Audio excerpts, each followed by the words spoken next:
My heels click against the polished marble of my apartment building's lobby, echoing in the emptiness of a Tuesday evening. Another 14-hour workday behind me, another milestone reached for Horizon Brands.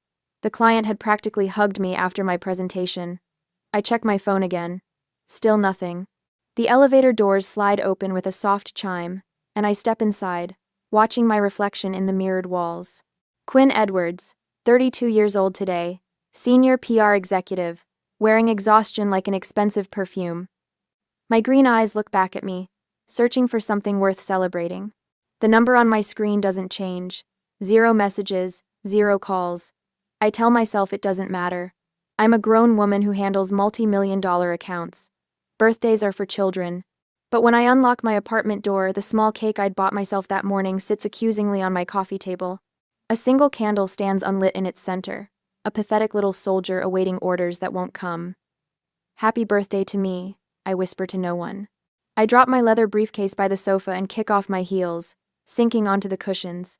My apartment feels hollow tonight, despite the careful decorating I'd done to make it feel like home. The clock on my wall ticks steadily toward midnight, counting down the final minutes of my birthday. My phone remains stubbornly silent. I reach for my laptop, thinking I'll distract myself with work until this day is officially over. Maybe check that proposal one more time. But instead, my fingers betray me, opening Facebook. The first post freezes me in place. There's my brother Miles, champagne glass raised high, surrounded by smiling faces. Behind him hangs a banner. Congratulations on your promotion. My father's arm is draped around his shoulder, pride radiating from his face. My mother stands on his other side, beaming up at her son. The timestamp shows the photos were posted 4 hours ago. My birthday. I scroll down, each image a fresh wound. Dozens of pictures. The entire extended family there. Aunts, uncles, cousins I haven't seen in years. All gathered around Miles, celebrating. The comments swim before my eyes. So proud of our superstar, my father wrote. The Edwards family legacy continues, my mother added. My hand trembles as I set the laptop down. They didn't forget my birthday. They chose to celebrate something else instead. Again. The memory surfaces without invitation. Sitting alone at the restaurant table, 11 years old, a single birthday candle melting into my cake as I waited for my family to return from Miles's debate competition. They'd promised they'd be back in time. They weren't. Then, at 17, shipped off to Grandma's house on my birthday weekend while my parents toured Yale with Miles. It's his future, Quinn, Dad had explained, not quite meeting my eyes. My college graduation, overshadowed by Miles's engagement announcement at what was supposed to be my celebration dinner. The conversation quickly shifted from my summa cum laude honors to wedding venues and guest lists. Just last month, my father dismissed the Horizon campaign that increased client revenue by 41%. It's just advertising, Quinn, he'd said, glancing at his watch. Not like Miles's work in finance. That's the real impact. I pick up my phone and scroll through my contacts. Family names blur together. People who've never once called to ask about my accomplishments, my struggles, my life. An email notification pops up on my screen. I open it mechanically, then blink at the message.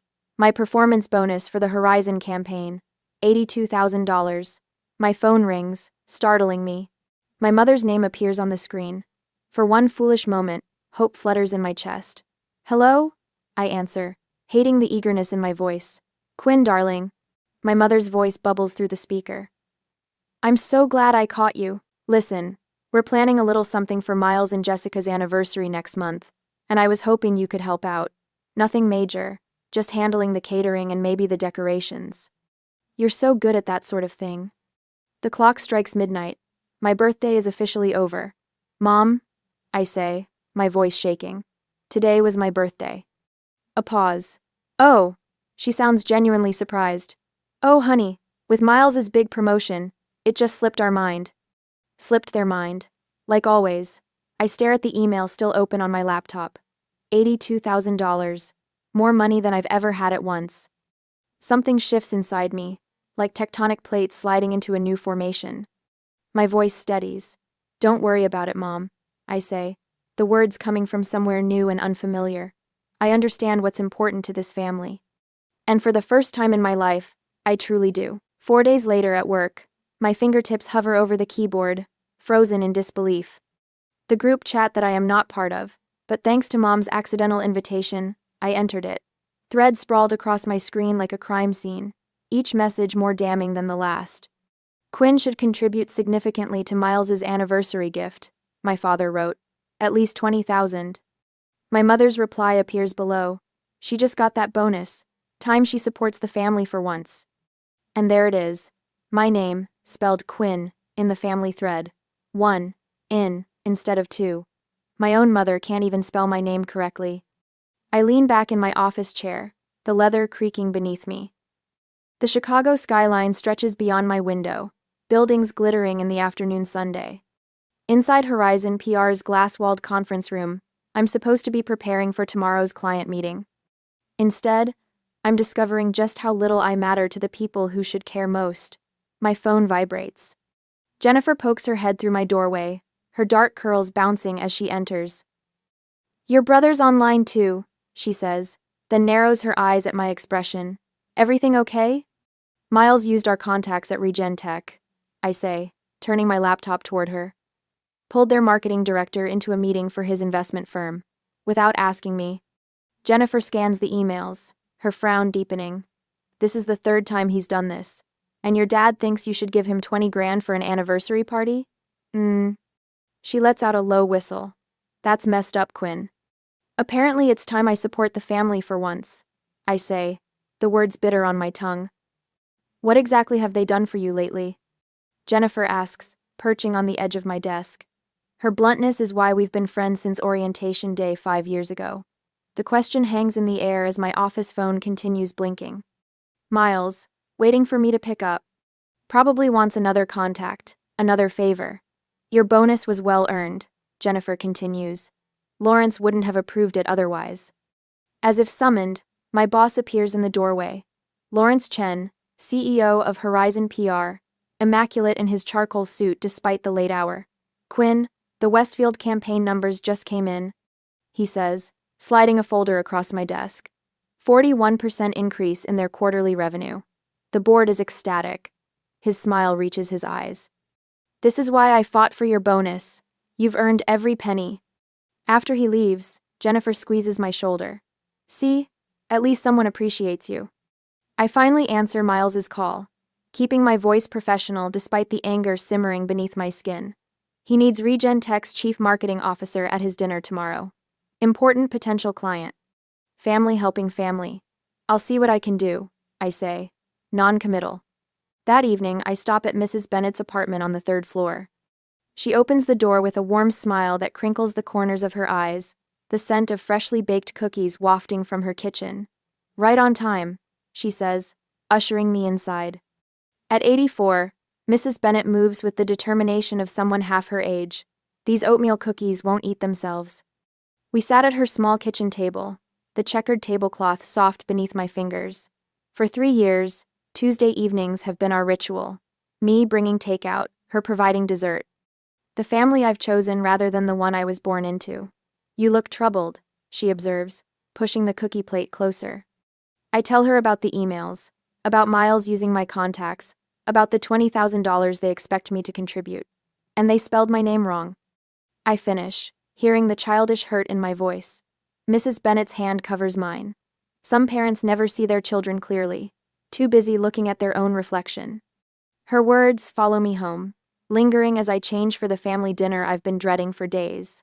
My apartment feels like a sanctuary now, away from what awaits me at my parents' house. On Saturday evening, the Edwards family mansion looms over Lakeshore Drive, 3 stories of stone and privilege. Inside, my mother, Claudia, fusses with flower arrangements while my father, Richard, pours himself a scotch. Miles and his wife, Jessica, sit on the leather sofa, looking like a country club advertisement. Dinner progresses with the usual choreography. My father dominates the conversation, detailing Miles's recent promotion. My mother interjects with the perfect anecdote. I push salmon around my plate, waiting for the inevitable. "It comes with dessert. Quinn," my father says, setting down his coffee cup with authoritative precision. "We need to discuss your contribution to Miles and Jessica's anniversary celebration." The room seems to contract. All eyes turn to me. 20,000 would cover the venue and catering, he continues. As the only family member with a recent windfall, it seems appropriate. My mother nods, her pearl earrings catching the light. Family supports family, darling. The words trigger something in me. Family supports family. When had they supported me? I can't, I say quietly. My father frowns, not processing my refusal. I beg your pardon? I can't contribute $20,000. My voice steadies. That's a quarter of my bonus. I have other plans for it. Silence descends, thick and unfamiliar. No one in this room is accustomed to hearing no from Quinn Edwards. What other plans could possibly take precedence over your brother's celebration? My father's voice drops dangerously. My future, I answer simply. My mother's face crumples. After all we've done for you, she whispers, tears gathering. The performance is flawless, designed to maximize guilt. What exactly have you done for me? The question slips out before I can stop it.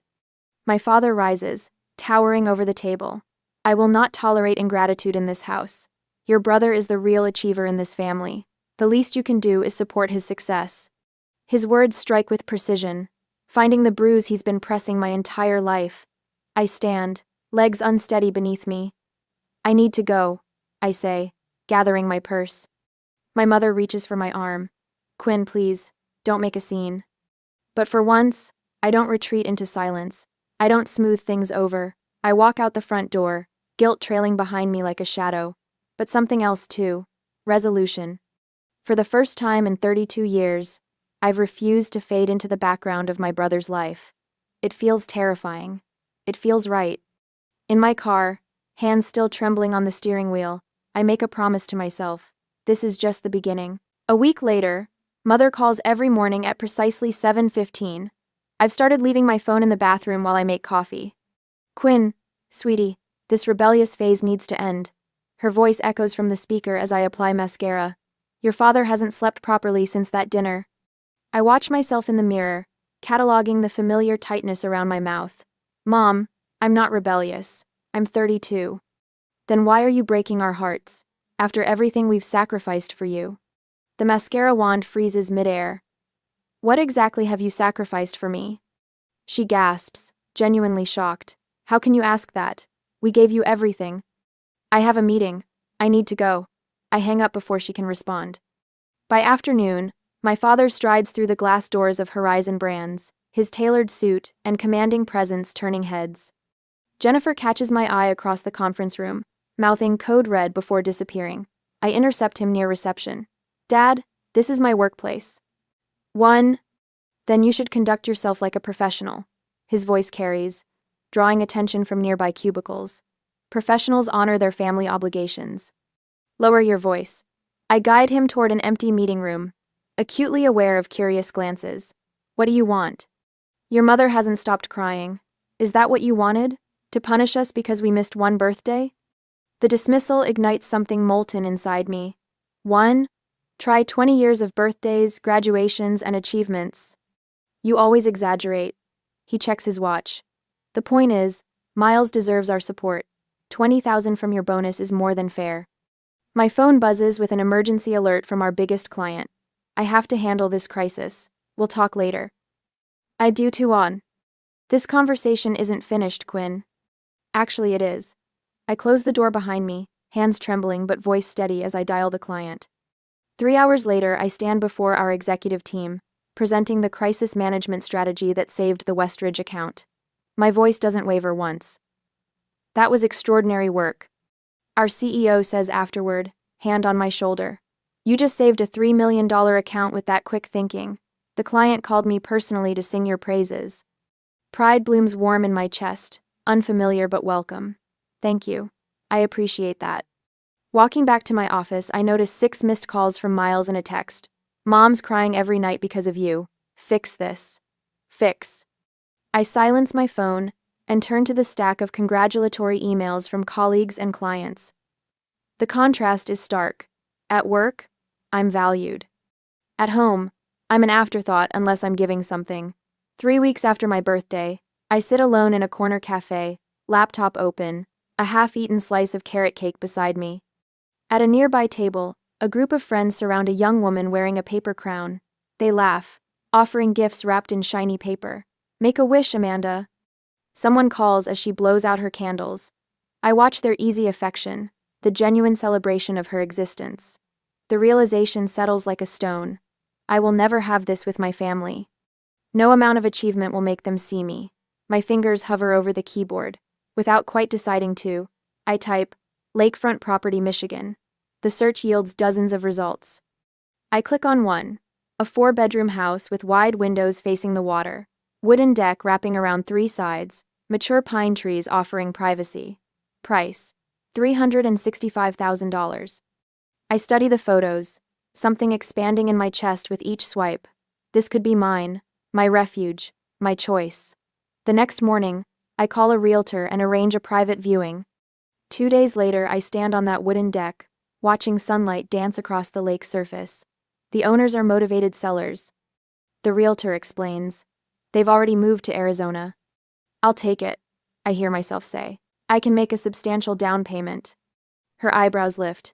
Don't you want to think about it? Maybe bring your family to see it? No. The word feels clean, definitive. This is for me. Days later, the mortgage approval comes through quickly, thanks to my excellent credit.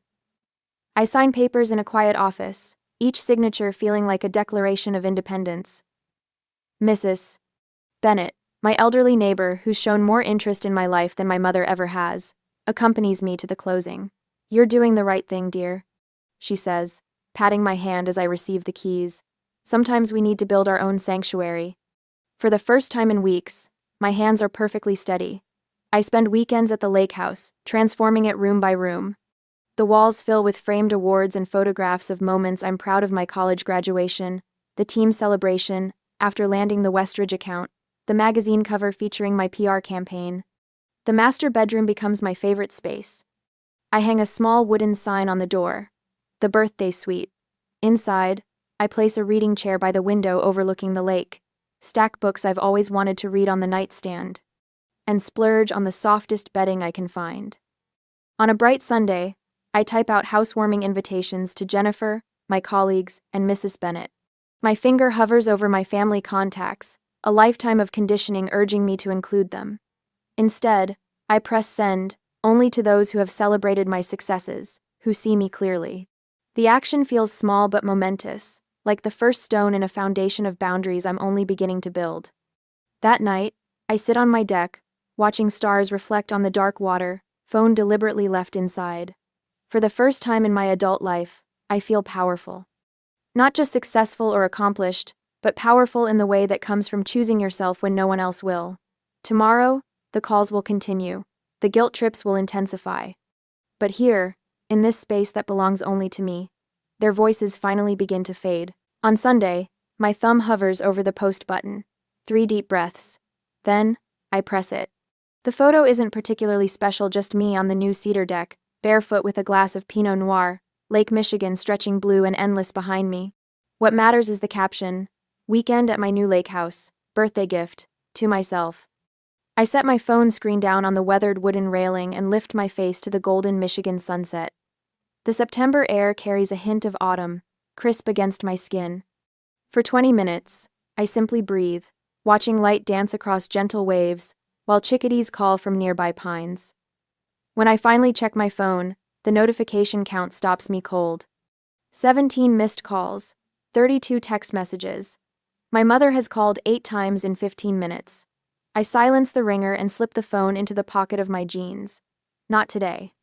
Instead, I settle into the Adirondack chair I assembled myself yesterday, after writing invitations, and watch the sun sink lower, painting the water in shades of amber and rose. The lake house isn't enormous: 4 bedrooms, open kitchen, stone fireplace, but every inch belongs to me. Every decision, from the sage green exterior paint to the vintage brass doorknobs, reflects choices I made without seeking anyone's approval. My phone vibrates again, persistent as a wasp. When I glance at the screen, Jennifer's comment appears. "You deserve this and more. Can't wait to see it in person." Monday morning at work brings 6 voicemails from my mother, each progressively more frantic than the last. "Quinn, call me back immediately. Where did you get money for a house? Your father wants to know. This is completely irresponsible behavior. Call us. People are asking questions we can't answer. How do you think this makes us look? Your brother is driving to your work right now. You better be there. The final message arrives at 10 a.m. There's a family emergency meeting tomorrow night. We expect you there. Don't make this worse than it already is. I delete them all and make blueberry pancakes in my new kitchen. By afternoon, I've hung curtains in the master bedroom and assembled the patio furniture when my work phone rings. It's Jennifer. Your brother showed up at the office looking for you, she says without preamble. He seemed pretty shaken when I told him you'd taken the week off. Asked if I knew where you were. What did you tell him? That your whereabouts weren't my information to share. Then he got that Edwards family look, you know, the one like I was the unreasonable one for respecting your privacy. I laugh, surprising myself with the sound. Thank you. Don't thank me yet. He cornered Devin from accounting, who mentioned something about Michigan. So heads up, they might figure it out. I gaze out at my lakefront property, where autumn leaves drift across fresh-cut grass. Let them. Saturday brings my improvised housewarming. Colleagues from the agency arrive with practical gifts and genuine smiles. My boss Greg brings an expensive bottle of Cabernet with a handwritten note, to celebrating yourself. We toast on the deck while watching boats drift by. Mrs. Bennett arrives last, her silver hair swept into an elegant bun. She carries a quilt made from fabric scraps in shades of blue and green. For your bedroom, she says, eyes crinkling with warmth. Every home needs something handmade with love. I blink back unexpected tears as she wraps her arms around me. I'm so proud of you, she whispers. We grill steaks and corn on the deck. Someone brings a portable speaker, and 80-second music mingles with laughter and conversation. I take photos of everything, friends sprawled on new furniture, sunset reflections in windows, Mrs.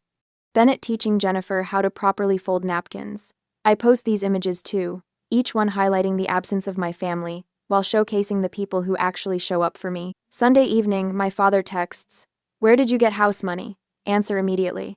I pour another glass of wine and don't respond. On Monday, I came back to work, and the family gossip network was fully activated. My cousin Elaine calls, voice hushed with calculated concern. "Everyone's talking about your lake house," she says. "Aunt Claudia is beside herself. Uncle Richard wanted to call a family meeting, but you weren't there." "I was busy hanging shelves," I reply, surprised by my own calm. "Quinn." She pauses dramatically. "People are saying things." "What things?" "That you've been hiding money. That you're having some kind of breakdown. That this is all because you're jealous of Miles's success." I laugh then, a real laugh that bubbles up from somewhere new inside me. That sounds exactly like something my family would say. The call that finally comes Thursday night is from my mother. I answer on the fourth ring, settling into my porch swing. "Quinn, Elizabeth Edwards." She begins, voice tight with controlled fury. "This has gone far enough. The Petersons, the Carsons, even Reverend Wallace has asked about your situation." My situation? This attention-seeking behavior. Buying a house without consulting the family. Posting those photos. People are asking questions. I rock gently, watching a heron glide across the water. "What questions?" Her voice drops to a whisper. "Why you would need to buy yourself a birthday present. Why we weren't there to help you celebrate. It's creating a very uncomfortable situation for this family." "How interesting." I keep my voice light. It's almost like actions have consequences. "We need to fix this." Her voice hardens with purpose. "I'm organizing a family dinner Sunday night. Your father and I will explain that this was all a misunderstanding. That we've always supported you." The old Quinn would have agreed immediately, desperate to smooth things over. But that Quinn doesn't live here anymore. "I'm available Tuesday next week," I say instead. 7 o'clock, and I'll bring the photo albums. "What photo albums?" I smile into the phone. The ones I've been keeping since I was 11 years old, documenting everything. Documenting. For once, my mother has nothing to say. On Tuesday next week, the granite steps of my parents' mansion stretch before me like a courthouse walkway. I grip the 3 photo albums tighter against my chest, my knuckles whitening around their edges. The evening sun casts long shadows across the manicured lawn, shadows that seem to reach for me, trying to pull me back into old patterns. I ring the doorbell instead of using my key. Tonight, I'm not family. I'm a prosecutor with evidence. The heavy oak door swings open. Dad stands there, all 6'2" of him framed in the doorway, his silver hair perfectly combed despite the hour. His eyes flick to the albums in my arms, then back to my face. "You're late," he says, turning away without waiting for a response. No hug, no smile, just criticism. I follow him into the foyer where Mom waits, tissues already clutched in her hand. Her eyes are red-rimmed, makeup carefully applied to look like she's been crying without actually ruining her appearance. "Quinn," her voice breaks dramatically. "We've been so worried." I don't answer. The script is too familiar, her tears, my guilt, my eventual surrender. Not tonight. Miles appears from the living room, drink in hand. He pauses when he sees me, his expression shifting from casual confidence to something uncertain. I stand straighter, holding his gaze until he looks away first. "Dinner's getting cold," Mom says, turning toward the dining room. The table is set with the good china, candles flickering in sterling silver holders. A peace offering, or a bribe. I place the photo albums on the sideboard and take my usual seat opposite Miles, diagonal from the head of the table where Dad reigns. "Your mother made your favorite," Dad says, serving himself first as always, beef Wellington. "It hasn't been my favorite since high school. Miles prefers it. Let's just cut to the chase," I say, leaving my plate empty. "I know why you called this dinner." Mom sets down her fork with a theatrical sigh. "Quinn, sweetheart, we're just concerned about your impulsive decisions. Buying that lake house without consulting us?" Dad interjects, knife slicing through his meat with surgical precision. It reflects poorly on the family image. Reckless spending, poor financial planning. "It was my bonus money," I say quietly. "Money that could have been invested properly," he continues as if I hadn't spoken, "or contributed to something meaningful for the family." Miles clears his throat. "Quinn, no one's saying you can't have nice things, but maybe selling it would keep peace in the family. Mom's been crying every night." Mom dabs at eyes that remain suspiciously dry. "You're breaking your mother's heart," she whispers. I push back my chair and walk to the sideboard. The album feels heavy in my hands as I return, placing it at the center of the table. "I brought something I thought you should see." Dad's mouth tightens. "We don't have time for scrapbooks." "Make time." My voice doesn't waver. I open the first album, pages of Miles in party hats, Miles blowing out candles, Miles surrounded by towers of presents. Ages 6 through 25, each birthday documented with professional photography. "Turn to page 16, I tell Miles. He hesitates, then flips the page. A photo of his 18th birthday. A car with a giant bow, Dad handing him keys, Mom crying tears of actual joy. I slide the second album forward. "This one's mine." Mom reaches for it first. Her fingers tremble slightly as she opens it. Empty pages stare back at her. A few scattered photos, me alone with store-bought cupcakes. One of Mrs. Bennett hugging me on my 30th. Nothing else. There was nothing to put in it, I explain. "On my 21st birthday, you were at Miles's engagement party. Remember?" Miles flinches. I open the third album without waiting for a response. Family vacations, Disney World, the Grand Canyon. European tours. "I'm not in these because I wasn't there," I say. "I was left with Grandma, or at summer camp, or told there wasn't enough money for everyone to go." Dad stands abruptly, chair scraping against hardwood. "What's the point of this melodrama, Quinn? You've always been the difficult one." The point is evidence. Next comes a spreadsheet, printed and highlighted. This tracks family spending. Miles versus me. College tuition. Birthday gifts. Car down payments. Family trips. The numbers tell their own story. Thousands for Miles, hundreds for me. "And this," I say, pulling out a worn diary page, "is from when I was 9. I read aloud, "Maybe next year they'll remember my birthday without Grandma calling to remind them." Finally, I produce a photograph. Christmas dinner, 3 years ago. An empty chair at the table, a place setting with my name on a card. I was in Chicago, working. You knew I couldn't come, but you set a place anyway, took this picture, and sent it to me with, "We missed you." You wanted me to feel guilty for not being there. But I was the only one who noticed something. I point to the chair. "Look closer." Mom takes the photo, squinting. "That's not my usual chair," I say quietly. "That's where guests sit. Even when you're pretending I belong, I'm still an outsider." The silence stretches between us, taut as a wire. Dad's face darkens to crimson. "What do you want from us, Quinn? An apology? Fine. We favored Miles. He was always the priority.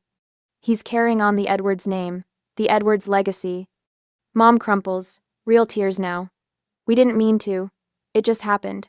And then it became a pattern, and I was easier to ignore. I finish for her.